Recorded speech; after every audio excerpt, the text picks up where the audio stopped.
21st century learning and how integration brings curriculum to life is the topic that I'm going to be discussing throughout this series on integrating multimedia, theater, and technology into a classroom design. In this area and section of your course, I'm going to focus intently on how to design lessons and what it means historically, and some of the theory and the practice of other educators behind designing lessons. So let's get started. The next section we want to look at is thinking about what is design. Well, when we're designing, we start with our classroom and we want to create impactful learning experiences that can be facilitated by utilizing a framework. What is a framework? Well, a framework provides structure for developing something useful, known as learning design. It involves making decisions about what, when, where, and how to teach. This encompasses determining the content, structure, timing, pedagogical strategies, sequence of learning. In my practice, I've brought a bunch of other theories into this. This isn't new. This is a car. It's not the first car. It's not the one that was first developed, but it's a car that has been updated to create an easier process to get to the vehicle of the lesson. So the vehicle that I want to work with is I've developed this acronym called DELT. So when I design a lesson, I'm looking at how do I design? E, how do I engage students? L, what do I want them to learn? What do I think they might learn? What do they think they're supposed to learn? And then T for teaching.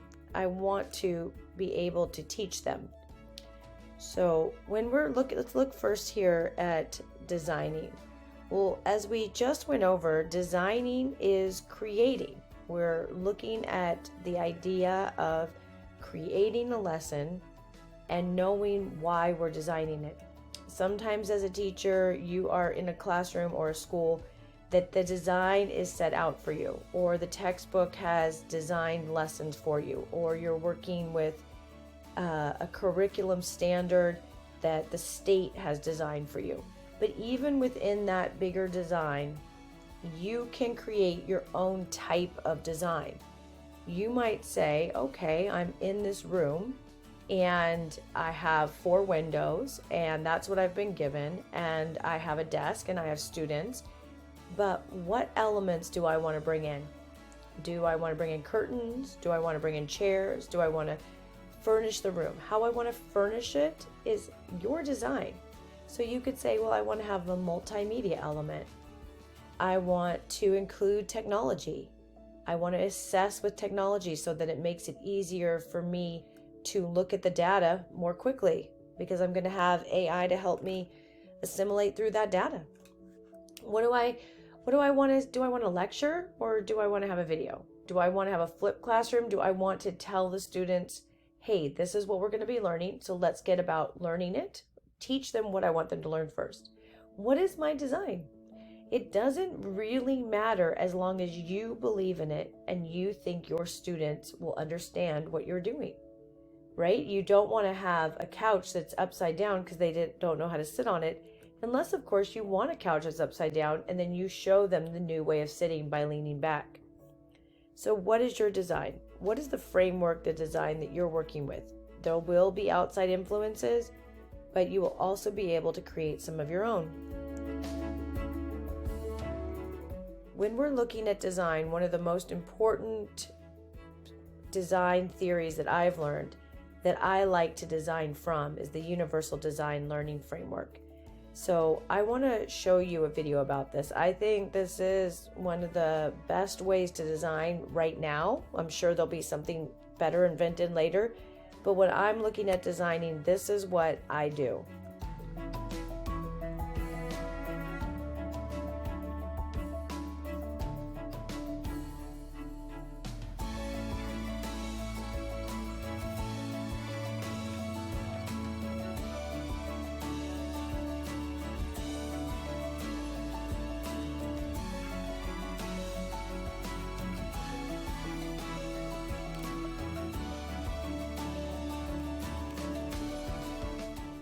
shows that the way people learn is as unique as their fingerprints.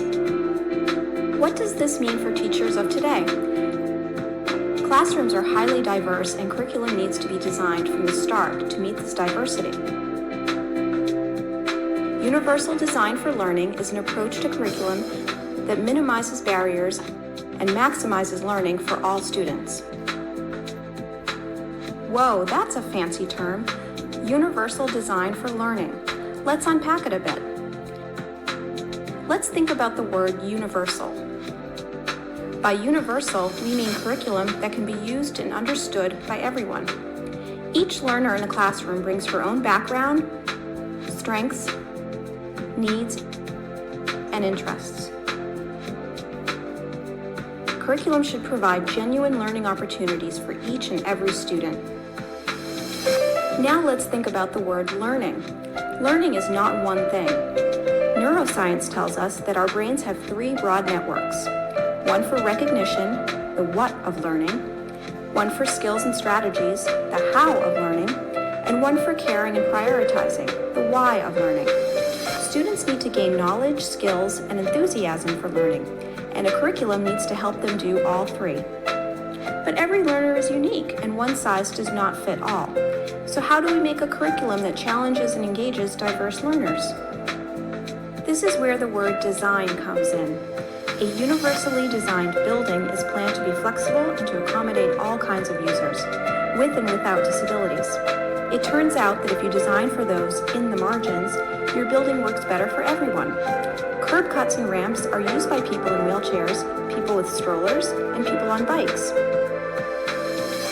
Captioning on TV serves people who are deaf, people learning English, people in gyms, and spouses who get to sleep at dinner. I have introduced Universal Design for Learning as a beginning or starting place at looking at what we mean by the word design. As you start to integrate elements, imagine first that you need to have a clear design and set your goals for what you want your students to learn and a framework to do it in.